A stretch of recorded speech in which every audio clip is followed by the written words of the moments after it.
Hello students, आज से हम प्रोबेबिलिटी में एक्सरसाइज और एग्जाम्पल की न्यूमेरिकल प्रॉब्लम्स को डिस्कस करेंगे।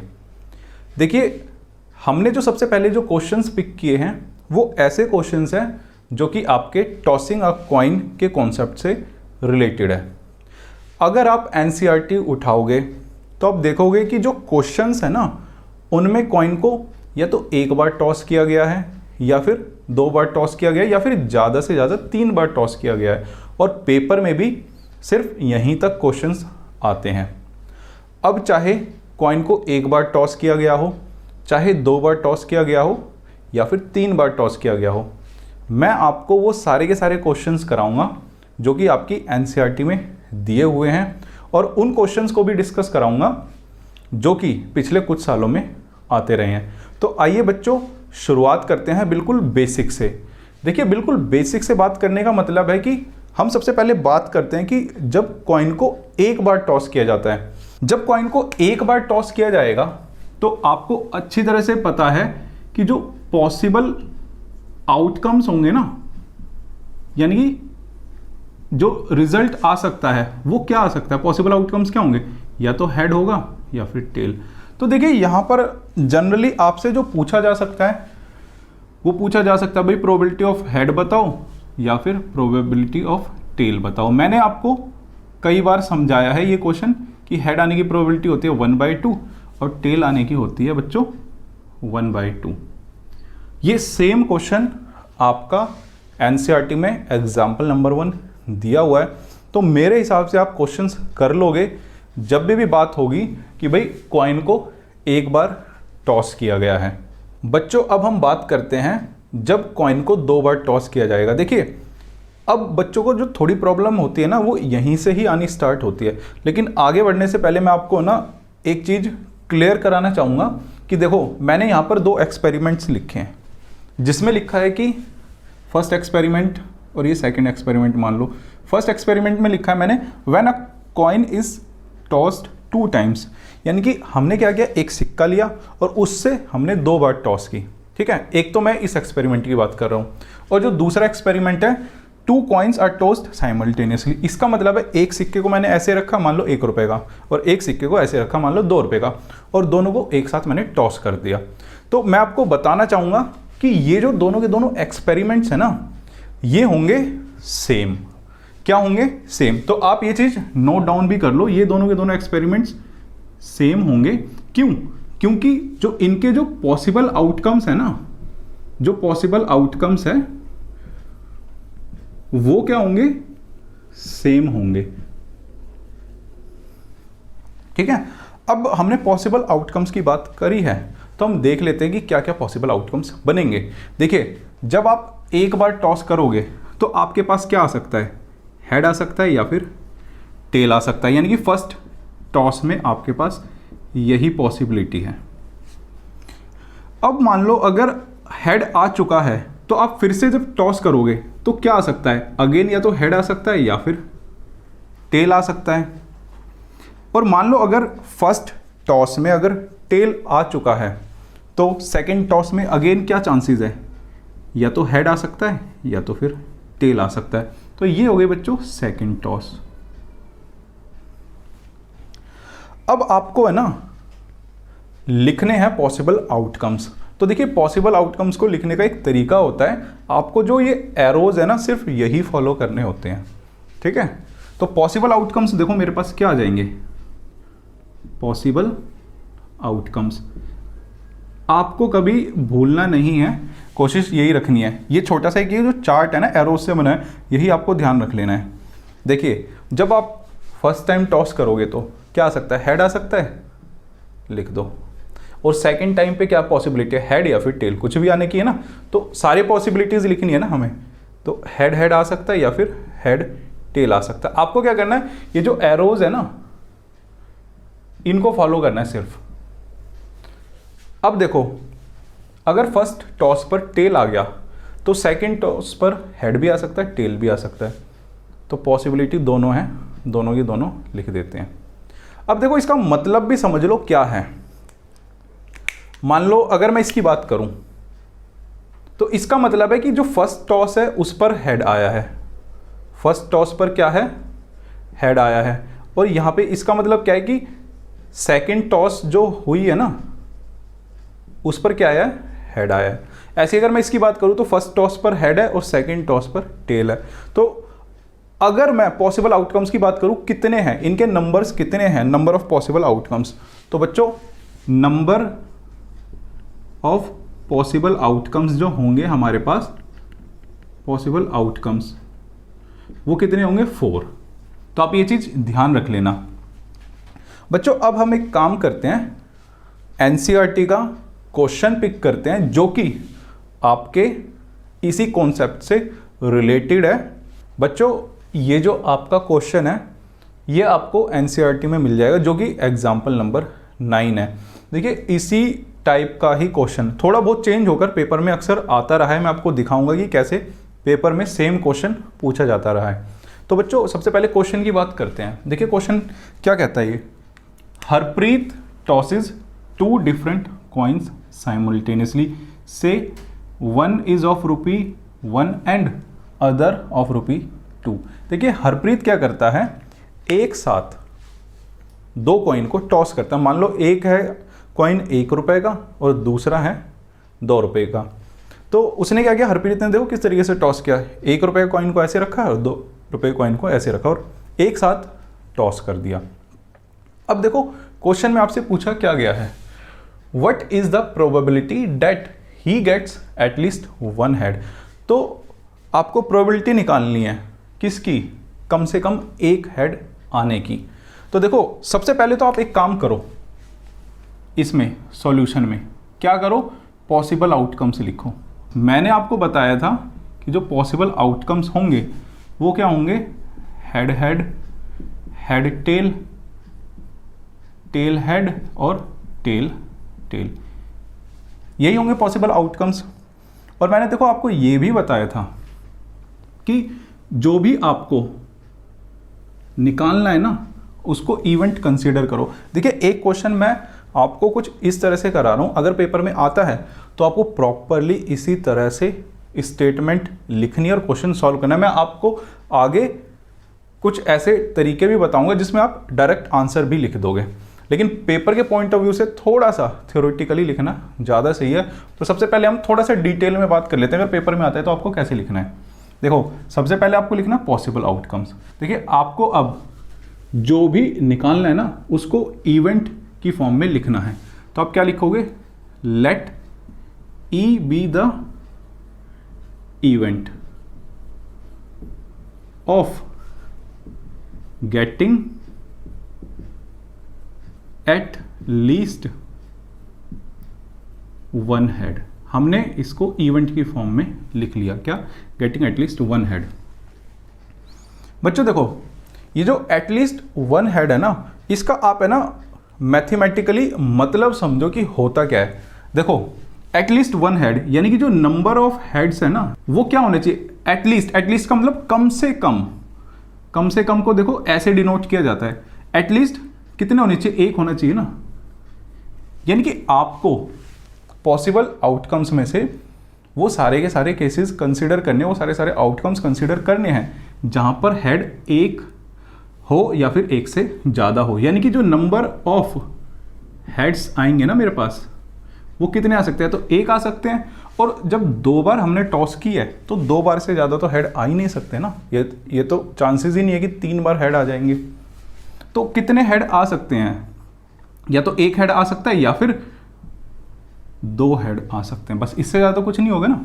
तो अब देखो आप एक काम करो, यहां से देखो पिक करो कहां कहां 1 हेड या फिर 2 हेड है। यहां पर 2 हेड है बिल्कुल, यहां पर 1 हेड है, यहां पर 1 हेड है, यहां पर 1 भी हेड नहीं है, तो हम इसको कंसिडर नहीं करेंगे। तो देखो आपको लिखना है favourable outcomes to event E. क्या होंगे favourable outcomes, head head, head tail और टेल हेड, बस यही होंगे ना। तो अब देखो सिंपली प्रोबेबिलिटी का फॉर्मूला लगा दो। प्रोबेबिलिटी क्या कहती है, प्रोबेबिलिटी किसी भी इवेंट ई की, वो क्या कहती है, नंबर ऑफ फेवरेबल आउटकम्स। कितने हैं फेवरेबल आउटकम्स, 1 2 3, 3 है। और total number of possible outcomes कितने हैं, 1 2 3 4, तो ये हो गए 3/4। बच्चों यही होगा आपका इस क्वेश्चन का आंसर। अब एक काम करते हैं, आगे किसी भी तरीके से कोई कंफ्यूजन ना हो, इनको रब कर देते हैं। देखिए ये तो था कि थोड़ा पेपर के पॉइंट ऑफ व्यू से मैंने आपको बताया कि कैसे लिखना है, लेकिन अब मैं आपको एक शॉर्टेस्ट वे भी बता देता हूं। जब आपको प्रैक्टिस करनी है तो कुछ इस तरीके से करनी है, क्योंकि हो सकता है नंबर ऑफ क्वेश्चंस ज़्यादा हो, हर बार आप ऐसे लिखकर स्टेटमेंट के फॉर्म में ना कर पाओ। तो देखो कुछ बच्चे ये मेथड भी अडॉप्ट करते हैं, कुछ बच्चे क्या करते हैं, जिसकी भी प्रोबेबिलिटी निकालनी है ना उसके बाहर लगाते पी, यानी कि पी डिनोट करता है प्रोबेबिलिटी ऑफ क्या, गेटिंग एटलीस्ट 1 हेड। जब आपको प्रैक्टिस हो जाएगी तब देखना आप भी ऐसे ही करोगे। तो प्रोबेबिलिटी का क्या फॉर्मूला होता है, नंबर ऑफ फेवरेबल आउटकम्स। आपको देखना है कि एक या एक से ज़्यादा हेड कहाँ हैं, 1 2 3। फेवरेबल आउटकम्स कितने हो गए, 3। Total number of possible outcomes क्या है, 4। तो देखो ये आपको प्रैक्टिस करते हुए ये मेथड अडॉप्ट करना है। अब रही इस क्वेश्चन की बात, देखो ये क्वेश्चन आपका CBSE 2011 में आया था। अब एक काम किया उन्होंने 2014 में हरप्रीत को किसी और नाम से चेंज कर दिया, और यहां पर एटलीस्ट 1 हेड की जगह पूछ लिया आपको एटलीस्ट 1 टेल बताओ कि भाई क्या होगा। बिल्कुल सेम स्टेटमेंट थी, सब कुछ था, हरप्रीत की जगह कोई और नाम लिख दिया उन्होंने, एटलीस्ट 1 टेल पूछा कि भाई एटलीस्ट 1 टेल बताओ कि क्या होगी probability of getting at least 1 tail. तो देखो मैं आपको ये भी बता देता हूँ, डायरेक्ट कर लेते हैं। प्रोबेबिलिटी ऑफ एटलीस्ट 1 टेल क्या होगी बच्चों, कम से कम 1 टेल, एक से ज़्यादा हो तो भी हमारा वो फेवरेबल आउटकम ही कंसीडर किया जाएगा। देखो यहाँ पर 2 टेल है तो इसको हम कंसीडर करेंगे, यहाँ पर 1 टेल है इसको भी कंसीडर करेंगे, यहाँ पर 1 टेल है इसको भी कंसीडर करेंगे, और यहाँ पर एक भी टेल नहीं है तो इसको कंसीडर नहीं करेंगे। तो फेवरेबल आउटकम्स क्या हो गए, 3, और total number of possible outcomes कितने हो गए, 4। तो मेरे हिसाब से आपको ये क्वेश्चन समझ आ गया होगा। तो बच्चों अब हम कुछ और क्वेश्चंस करते हैं जो कि आपके पिछले कुछ सालों में पूछे जाते रहे हैं। तो मैं यहाँ पर लिख भी देता हूँ, CBSE 2011 और CBSE 2014 में भी ये क्वेश्चन पूछा गया है। बच्चों ये जो मैंने क्वेश्चंस लिखे हैं, देखो ये 2011 में कुछ क्वेश्चंस आए थे, तो एक एक करके इनको भी डिस्कस कर लेते हैं। देखिए ये क्वेश्चंस भी इसी कॉन्सेप्ट के ऊपर बेस्ड है, जब एक कॉइन को 2 बार टॉस किया जाता है।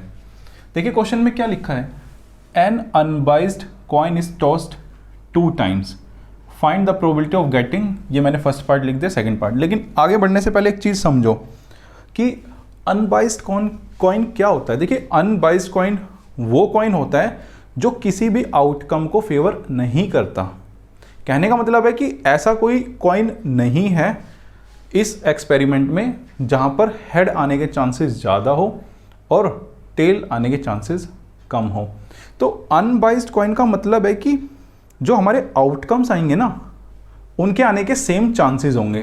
तो जैसे ही हमने लिखा अनबाइज्ड कॉइन, तो इसका मतलब है जितने चांसेस हेड आने के हैं उतने ही चांसेस टेल आने के हैं। तो हम जो क्वेश्चन में ना कॉइन्स कंसिडर कर रहे हैं ना वो अनबाइज्ड कॉइन्स ही होंगे। अनबाइज्ड कॉइन को कई बार फेयर कॉइन भी लिख दिया जाता है। तो जो अनबाइज्ड है ना ये कई बार आपको ऐसे भी फेयर की फॉर्म में भी लिखा हुआ आ सकता है। तो फेयर का मतलब भी वही, यानी कि फेयर कॉइन का मतलब भी वही है जो अनबाइज्ड कॉइन का मतलब। फेयर कॉइन का मतलब वही कॉइन जो ना तो हेड के जिस पर आने के ज़्यादा चांसेस है और टेल के आने के कम चांसेस, दोनों के चांसेस बराबर है आने के। तो देखो आपसे क्या पूछा गया है, find the probability of getting both heads और बोथ टेल्स। तो सबसे पहले फर्स्ट पार्ट की बात करते हैं। देखो जो पॉसिबल आउटकम्स हैं, जब एक कॉइन को 2 बार टॉस किया जाएगा तो पॉसिबल आउटकम्स बच्चों हमारे पास आएंगे head head, head tell, tail head या फिर टेल टेल। अब देखो आपको क्या बोला गया है, प्रोबेबिलिटी निकालो ये फर्स्ट पार्ट में, किसकी, बोथ हेड्स और बोथ टेल्स, इनकी आपको क्या निकालना है, प्रोबेबिलिटी। यानी कि दोनों के दोनों या तो हेड हो, यानी कि ऐसे हेड हेड हो, या फिर दोनों के दोनों क्या हो, टेल्स हो, यानी कि टेल टेल। तो देखो यहाँ पर हेड हेड यहाँ पे है और टेल टेल यहाँ पे है, तो देखो फेवरेबल आउटकम्स कितने हो गए, 2, और total number of possible outcomes कितने हैं, 1 2 3 4 4। तो इसको अगर आप कैंसिल आउट कर दोगे तो ये हो जाएगा 1/2, और यही होगा आपका आंसर। देखो हम भी क्या कर रहे हैं, डायरेक्ट कर रहे हैं क्वेश्चंस को, क्योंकि अभी हम हर एक क्वेश्चन की स्टेटमेंट को नहीं लिखने वाले। मैंने आपको एक क्वेश्चन में तरीका बता दिया, अब हम भी क्या करेंगे, फटाफट क्वेश्चंस को सॉल्व करेंगे ताकि आपके कॉन्सेप्ट में ज़्यादा से ज़्यादा क्लियरिटी आ पाए। क्योंकि जितने हम क्वेश्चंस को हम जितना प्रैक्टिस करेंगे ना यहाँ पर, तो आपके कॉन्सेप्ट उतने ही स्ट्रांग होंगे। मेरी कोशिश है कि मैं आपको हर टाइप का क्वेश्चन कवर कराऊं, प्रीवियस जो ईयर में क्वेश्चन आए हो उनको पिक करके, या फिर एनसीईआरटी क्वेश्चन पिक करके। देखो अगले पार्ट की बात करते हैं। इसमें क्या लिखा है, आपको किसकी प्रोबेबिलिटी निकालनी है, ये देखिए यहाँ पर गेटिंग 2 बार हो गया है, getting not more than 1 head, यानी कि एक हेड से ज़्यादा नहीं आने चाहिए। अब बच्चों देखो आपको निकालनी है नॉट मोर देन 1 हेड, इसकी प्रोबेबिलिटी निकालनी है। तो इसका है ना, सबसे पहले आप मैथमेटिकली मतलब समझो कि क्या होगा। देखो इसका मतलब है कि जो नंबर ऑफ हेड्स है ना, नंबर ऑफ हेड्स वो क्या होने चाहिए, एक से ज़्यादा नहीं होने चाहिए, यानी ज़्यादा से ज़्यादा क्या होने चाहिए, एक ही होना चाहिए, एक से क्या होने चाहिए, कम ही होने चाहिए। तो नंबर ऑफ हेड्स, यानी कि नंबर ऑफ हेड्स कितने हो सकते हैं, देखो लेस देन इक्वल्स टू 1 है ना, नंबर ऑफ हेड्स या तो 1 हो सकते हैं या फिर 1 से कम हो सकते हैं, यानी कि नंबर ऑफ हेड्स क्या हो सकते हैं, और 0। तो आपको वो आउटकम्स कंसिडर करने हैं जहां पर या तो हेड 1 है, ये बच्चों 0 आएगा, या तो फिर हेड है ही नहीं। तो देखो फेवरेबल आउटकम्स क्या हो जाएंगे इस केस में, फेवरेबल आउटकम्स, तो देखो लिख देते हैं इसमें फेवरेबल आउटकम्स हैं, जहां पर एक हेड है, एक हेड कहां पे, यहां पर, यानी कि हेड टेल, एक हेड यहां पर है, टेल हेड, और एक भी हेड ना हो, यहां पर देखो एक भी हेड नहीं है, टेल टेल। ठीक है, तो आपके पास प्रोबेबिलिटी ऑफ ये आ गई नॉट मोर देन 1 हेड, कि एक से ज़्यादा ना हेड आए, इसकी प्रोबेबिलिटी क्या होगी, favourable outcomes 1 2 3 divided by total number of possible outcomes. बच्चों यही हो गया आपका आंसर। देखो अगर हमने नॉट मोर देन 1 हेड की बात की है, तो साथ साथ प्रोबेबिलिटी की बात कर लेते हैं, नॉट मोर देन 1 टेल, यानी कि एक टेल से ज़्यादा नहीं आए, यानी कि जो नंबर ऑफ टेल कितनी है, नंबर ऑफ टेल कितनी होनी चाहिए, अगेन मैथमेटिकली सोचो, एक से ज़्यादा नहीं होनी चाहिए, यानी कि एक या एक से कम होने चाहिए, यानी कि नंबर ऑफ टेल्स कितनी पॉसिबल है, या तो एक हो या फिर एक भी टेल ना हो। तो देखो फेवरेबल आउटकम्स क्या आएंगे हमारे पास, जहाँ पर एक टेल है, सबसे पहले तो यहाँ पर एक टेल है, यहाँ पर एक टेल है, तो हेड टेल टेल हेड, और जहाँ पर एक भी टेल नहीं है, यानी कि दोनों के दोनों हेड, तो हेड और हेड। तो इस केस में जो प्रोबेबिलिटी होगी ना, नॉट मोर देन 1 टेल, ये बच्चों क्या होगी, favourable outcomes divided by total number of possible outcomes. अब मैं देखो आपको एक बहुत ही इंपॉर्टेंट चीज़ बताता हूँ, ये जो स्टेटमेंट है ना नॉट मोर देन 1 हेड, इसका एक्चुअली मतलब क्या है, इसका एक्चुअली मतलब है एट मोस्ट 1 हेड। क्या है, एट मोस्ट 1 हेड। तो अगर आपको एट मोस्ट 1 हेड लिखा हुआ आए ना, तो आप समझ जाना उसका मतलब है नॉट मोर देन 1 हेड। तो यहां पर देखो नॉट मोर देन 1 टेल का मतलब क्या है, एट मोस्ट 1 टेल। क्या है, एट मोस्ट 1 टेल। तो मेरे हिसाब से आपको एट मोस्ट और नॉट मोर देन में फ़र्क पता चला होगा। कुछ फ़र्क नहीं है, दोनों की दोनों सेम ही चीज़ें हैं। तो देखो ये तो क्वेश्चंस थे कि पेपर में कुछ आए हुए थे। तो देखो मैं आपको ना एक दो और थोड़ा सा क्वेश्चंस बता देता हूँ कि क्या क्या पूछा जा सकता है। देखो आपसे पूछी जा सकते हैं probability of getting both heads, बताओ भाई क्या हो सकती है। फटाफट देख लेते हैं। दोनों बार क्या आए, हेड आए। कितने, एक ही आउटकम ऐसा पॉसिबल है ना, तो फेवरेबल आउटकम्स कितने हो, 1। टोटल नंबर ऑफ पॉसिबल कितने हो गए आउटकम्स, 4। तो आपसे पूछा जा सकता है प्रोबेबिलिटी ऑफ, बताओ भाई गेटिंग बोथ टेल्स। दोनों बार टेल ही आए, तो दोनों बार टेल आए तो देखो सिर्फ यही आउटकम्स तो है ना मेरे पास। तो फेवरेबल आउटकम क्या हो गया, 1, और total number of possible outcomes हो गए 4। तो बच्चों यही कुछ क्वेश्चंस थे जो बनते थे जब एक कॉइन को 2 बार टॉस किया जाएगा या फिर 2 कॉइन को 1 बार टॉस किया जाएगा। तो आई होप आपको ये सारी की सारी चीज़ें अच्छे से क्लियर हुई होंगी, समझ आई होंगी। मैंने कोशिश किया कि आपको हर टाइप का क्वेश्चन कराया जाए। बच्चों अब हम फाइनली बात करते हैं जब एक कॉइन को 3 बार टॉस किया जाएगा।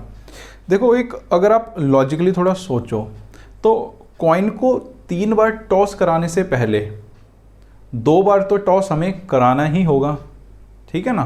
तो जब अभी हमने जस्ट देखा कि कॉइन को 2 बार टॉस कराएंगे तो पॉसिबल आउटकम्स हम इसकी हेल्प से लिखेंगे। तो इसका मतलब है कि हमने कॉइन को 2 बार टॉस करा दिया, यानी कि फर्स्ट जो टॉस है वो यहाँ पर है और सेकंड टॉस यहाँ पर है। अब हम एक काम करेंगे, थर्ड टॉस को कराते हैं। क्या कराते हैं हम, थर्ड टॉस कराते हैं।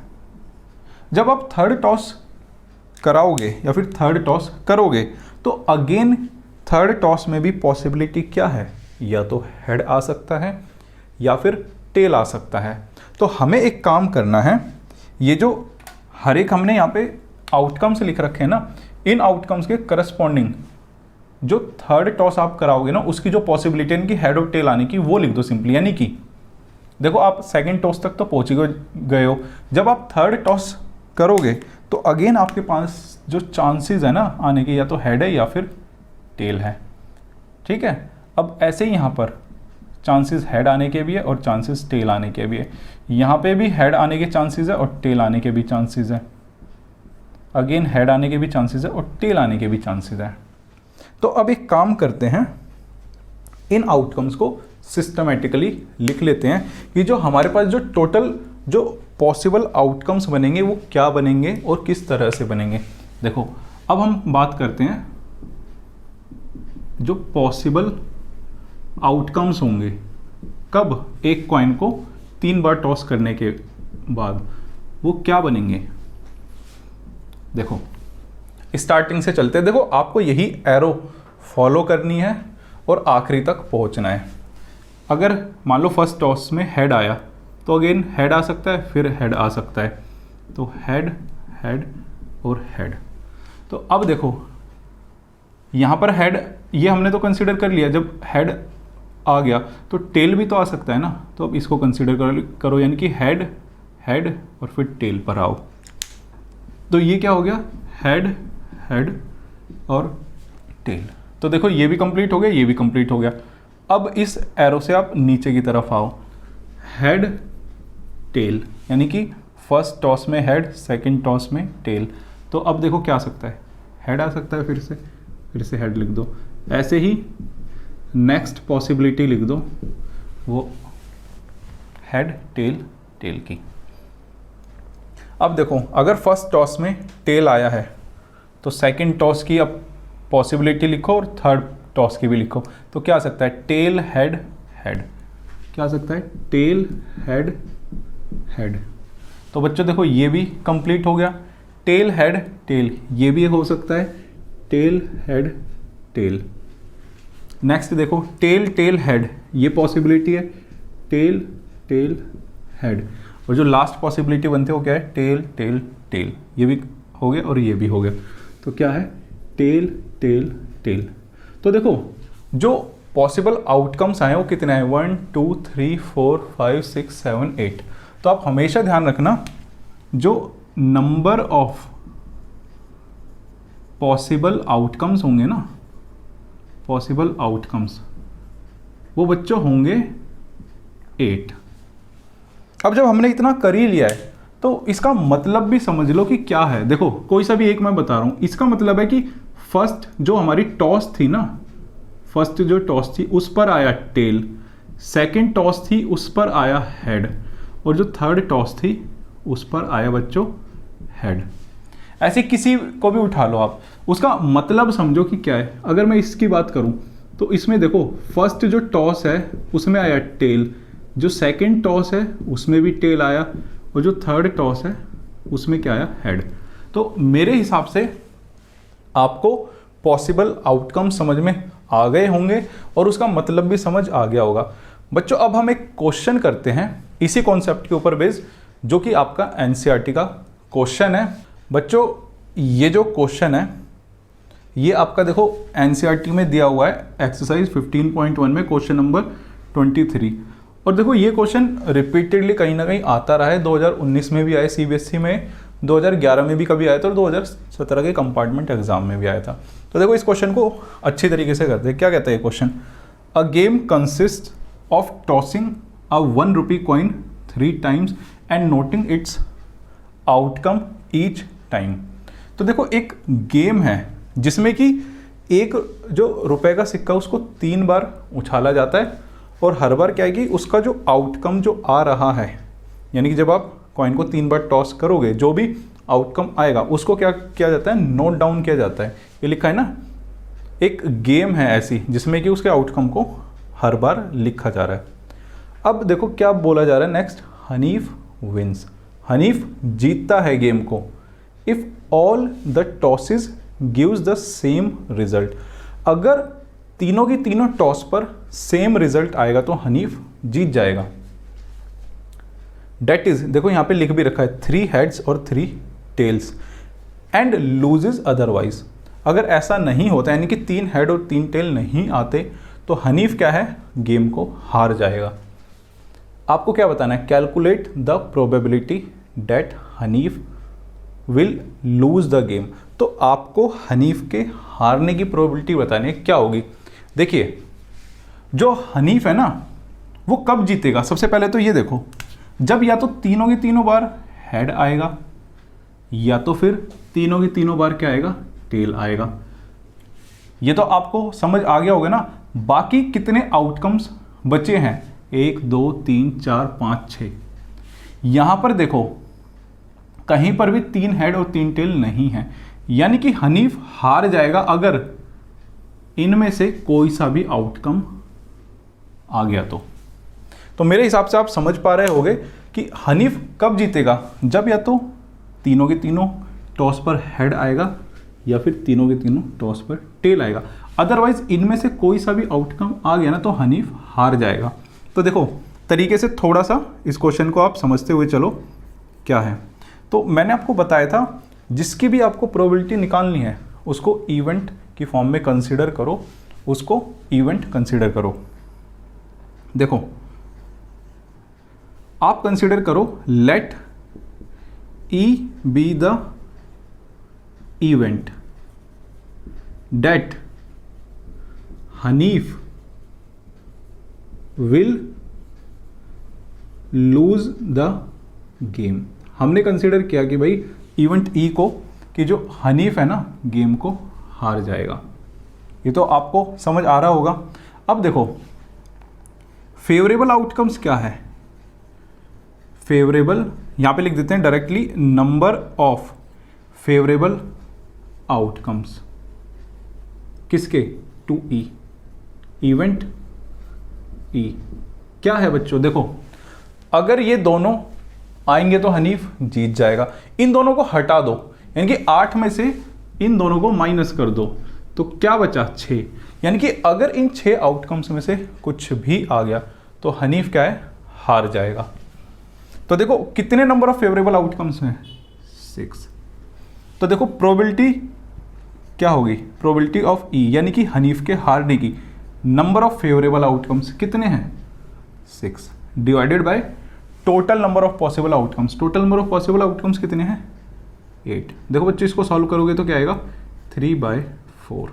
ये बच्चों हो गया आपका आंसर। अब देखो आप इस क्वेश्चन को एक तरीके से और कर सकते हो, छोटा सा तरीका है, कोई ज़्यादा बड़ा नहीं है, तो मुझे लगा कि आपको मैं दोनों तरीके से बता दूं। देखो आप क्या काम करो, सबसे पहले हनीफ के जीतने की प्रोबेबिलिटी निकालो, ठीक है। तो मान लो ये जो इवेंट ई है ये क्या है, that Hanif will win the game, कि भाई हनीफ गेम जीत जाएगा, ये हमने इवेंट कंसीडर किया। अब देखो जो प्रोबेबिलिटी है यानी कि हनीफ के जीतने की, वो क्या होगी, जब या तो ये आ जाए या तो ये आ जाए, यानी कि दोनों में से कुछ भी आ गया तो हनीफ जीत जाएगा। तो फेवरेबल आउटकम्स कितने हो गए, 2, और total number of possible outcomes कितने हो गए, 8। तो ये क्या हो गया, 1/4। मैंने आपको बताया था कि जो गेम को हारना और गेम को जीतना, ये दोनों के दोनों जो इवेंट्स होते हैं ना, ये दोनों के दोनों होते हैं हमारे कॉम्प्लीमेंट्री इवेंट्स। यानी कि देखो यहां पर अगर मैं नॉट ऑफ ई की बात करूं, नॉट ऑफ ई का मतलब क्या है, अपोजिट ऑफ ई। ई क्या है कि हनीफ गेम जीतेगा, और नॉट ई का मतलब क्या है कि हनीफ है ना जो विल लूज द गेम, कि हनीफ गेम को हार जाएगा, Hanif will lose the game. तो ये देखो दोनों के दोनों ई और नॉट ई को मैंने बताया था ई बार से भी डिनोट करते हैं, ये दोनों के दोनों क्या होंगे, कॉम्प्लीमेंट्री इवेंट्स। तो देखो अब आपको हनीफ के हारने की प्रोबेबिलिटी निकालनी है ना, तो हनीफ के हारने की प्रोबेबिलिटी क्या होगी, यानी कि ई बार, वो क्या होगी 1 माइनस प्रोबेबिलिटी ऑफ ई, यानी कि हनीफ के जीतने की प्रोबेबिलिटी वो होगी 1/4। इसको आप सॉल्व करोगे तो 4 - 1 / 4, ये बच्चों आ जाएगा 3/4। तो इस क्वेश्चन को आप कॉम्प्लीमेंट्री इवेंट की हेल्प से भी सॉल्व कर सकते हो। तो आई होप बच्चों आपको ये दोनों के दोनों टाइप्स समझ आए होंगे। अब हम एक काम करते हैं, कुछ क्वेश्चंस पिक करते हैं जो कि प्रीवियस ईयर में आए हैं, जब भी कॉइन को 3 बार टॉस किया गया है। बच्चों आगे बढ़ने से पहले मैं आपको एक चीज़ क्लियर करना चाहूँगा कि देखो ये जो मैंने यहाँ पर 2 एक्सपेरिमेंट्स लिखे हैं कि टॉसिंग अ कॉइन 3 टाइम्स, यानी कि एक सिक्के को 3 बार उछालना, और जो दूसरा मैंने जो एक्सपेरिमेंट लिखा है 3 कॉइन्स टॉस्ड साइमल्टेनियसली, यानी कि 3 सिक्कों को एक साथ उछालना, ये दोनों के दोनों बच्चों एक्सपेरिमेंट्स हमारे सेम होंगे। क्या होंगे, सेम होंगे। तो हमने जो पॉसिबल आउटकम्स यहाँ निकाले थे ना, वही इसके लिए भी काम करेंगे। तो जब 3 कॉइन को एक साथ टॉस किया जाएगा तो उस केस में भी हमारे पॉसिबल आउटकम्स यही रहेंगे। क्यों, क्योंकि ये दोनों के दोनों एक्सपेरिमेंट्स हमारे सेम हैं, इनके पॉसिबल आउटकम्स सेम ही रहेंगे। बच्चों अब हम इस क्वेश्चन की बात करते हैं। देखिए ये क्वेश्चन सीबीएसई 2015 में आया हुआ क्वेश्चन है। ये क्वेश्चन देखिए क्या कहता है, 3 unbiased coins are tossed together, यानी कि 3 अनबाइज्ड कॉइन्स को टॉस किया गया। मैंने आपको बताया था अनबाइज्ड कॉइन का मतलब होता है फेयर कॉइन, यानी कि जो किसी भी आउटकम को फेवर नहीं करता। उसके लिए दोनों के दोनों आउटकम्स क्या है, बराबर है। दोनों के दोनों आउटकम्स आने के क्या है, आने के चांसेस सेम है। तो आपसे क्या पूछा गया, find the probability of getting at least 2 heads, at most 2 heads. तो देखिए इनको थोड़ा सा अच्छे से एक्सप्लेन मैं करता हूं ताकि आपको एटलीस्ट एटमोस्ट का जो कॉन्सेप्ट है उसमें कहीं ना कहीं थोड़ी और क्लियरिटी आए। तो देखिए ये चीज़ तो क्लियर है कि जो पॉसिबल आउटकम्स होंगे वो तो यही होंगे। तो नंबर ऑफ पॉसिबल आउटकम्स कितने हैं, 8। तो यहाँ पर लिख देते हैं नंबर ऑफ पॉसिबल आउटकम्स। बच्चों ये निकलेंगे कितने, 8। अब हम फर्स्ट पार्ट की बात करते हैं। देखो आपको बोला गया है कि प्रोबेबिलिटी निकालो किसकी, गेटिंग एटलीस्ट 2 हेड्स। तो देखो प्रोबेबिलिटी निकालनी है आपको एटलीस्ट 2 हेड्स की। अब देखो एटलीस्ट 2 हेड्स का मतलब क्या है कि कम से कम 2 हेड तो होने ही चाहिए, 2 से ज़्यादा हो तो भी चलेगा। यानी कि जो हेड है या तो 2 हो या फिर 2 से ज़्यादा यानी कि 3 हो। 3 से ज़्यादा तो हेड हो ही नहीं सकते ना। अब देखो जो पॉसिबल आउटकम्स हैं वहाँ कहाँ कहाँ पर 2 हेड या 2 से ज़्यादा हेड है। देखो ये है, तो फेवरेबल आउटकम से काम करते हैं, लिख लेते हैं हम फेवरेबल आउटकम्स। देखो क्या आएंगे, 2 या 2 से ज़्यादा हेड, ये आएगा जिसमें कि 3 हेड है, यहाँ पर 2 हेड है, हेड हेड टेल, यहाँ पर देखो 2 हेड है, हेड टेल हेड, यहाँ पर देखो 1 हेड है, नहीं काम चलेगा, यहाँ पर कितने 2 हेड है, बिल्कुल इसको इंक्लूड करेंगे। नेक्स्ट यहाँ पर 1 हेड है, यहाँ पर 1 हेड है, यहाँ पर तो 1 भी हेड नहीं है। तो बच्चों देखो ये आ गए फेवरेबल आउटकम्स। तो देखो नंबर ऑफ फेवरेबल आउटकम्स क्या हुए, फेवरेबल आउटकम्स बच्चों ये कितने हुए, काउंट कर लो 1 2 3 4, कितने हुए 4। तो प्रोबेबिलिटी ऑफ एटलीस्ट 2 हेड्स क्या आ जाएगा, number of favourable outcomes divided by number of possible outcomes. तो ये आ जाएगा कट पिट के 1/2। अब बात करते हैं एटमोस्ट 2 हेड्स की, कि भाई ज़्यादा से ज़्यादा 2 ही हेड होने चाहिए हमारे। क्या होने चाहिए, देखो सेकंड पार्ट को मैं यहाँ पे सॉल्व कर देता हूँ। आपको प्रोबेबिलिटी निकालनी किसकी, एट मोस्ट 2 हेड्स की, यानी कि ज़्यादा से ज़्यादा 2 हेड होने चाहिए। यानी कि नंबर ऑफ हेड्स कितने हो सकते हैं, नंबर ऑफ हेड्स ज़्यादा से ज़्यादा 2 से कम भी हो सकते हैं, 2 से कम क्या, 1 या फिर हेड हो ही ना। यानी कि देखो 2 हेड हो या तो 1 हो या तो फिर 1 भी हेड ना हो। तो देखो ऐसा कहाँ कहाँ पर पॉसिबल है, जहाँ पर 1 भी हेड नहीं है, जहाँ पर 1 हेड है, 1 हेड है, 2 हेड है, 1 हेड है, यहाँ पर 2 हेड है या फिर 2 हेड है। तो कितने नंबर ऑफ फेवरेबल आउटकम्स कितने आ गए, नंबर ऑफ फेवरेबल आउटकम्स बच्चों ये आ गए आपके, काउंट कर लो 1 2 3 4 5 6 7, कितने आ गए 7। तो प्रोबेबिलिटी ऑफ एटमोस्ट 2 हेड्स क्या आ गई, favourable outcomes divided by total number of possible outcomes. देखो आप इसको एक तरीके से और सोच सकते हो, आपको ज़्यादा से ज़्यादा क्या चाहिए, 2 हेड्स चाहिए, 2 से ज़्यादा हेड्स नहीं चाहिए। तो आप एक काम करो, जहाँ पर है ना 3 हेड्स है ना उसको डिस्कार्ड कर दो, तो बाकी जो बचेंगे ना आपके, ये बचेंगे फेवरेबल आउटकम्स। यानी कि जो total number of possible outcomes है उसमें से ये माइनस कर दो, यानी कि जहाँ पर 3 हेड आ रहे हैं 1 को माइनस कर दो, यानी कि ये 7 हो जाएंगे आपके फेवरेबल आउटकम्स। तो बच्चों देखो ये फेवरेबल आउटकम्स हो गए, तो favourable outcomes divided by total number of possible outcomes ही आ जाएगी आपकी probability of getting at most 2 heads. तो बच्चों मैंने अपनी तरफ से पूरी कोशिश की है कि आपको ये वाला जो कॉन्सेप्ट है, जहाँ पर क्वेश्चंस टॉसिंग अ कॉइन से पूछे जाते हैं, ये अच्छी तरह से समझ में आए। मैंने एनसीईआरटी का क्वेश्चंस भी कराने की कोशिश की है, मैंने कंप्लीट एनसीईआरटी करा दी है जहाँ जहाँ पर भी इस टाइप के क्वेश्चंस थे। अभी एनसीईआरटी खत्म नहीं हुई, अभी तो शुरुआत है, आगे भी क्या करेंगे टाइप्स के हिसाब से एनसीईआरटी क्वेश्चंस को कवर करेंगे। और साथ ही साथ मैंने प्रीवियस ईयर के क्वेश्चंस भी कराए हैं। तो मेरे हिसाब से आज की क्लास में इतना ही था बच्चों। मिलेंगे नेक्स्ट क्लास में कुछ और नए कंटेंट और नए टॉपिक के साथ। बने रहिए हमारे साथ। नमस्कार, जय हिंद।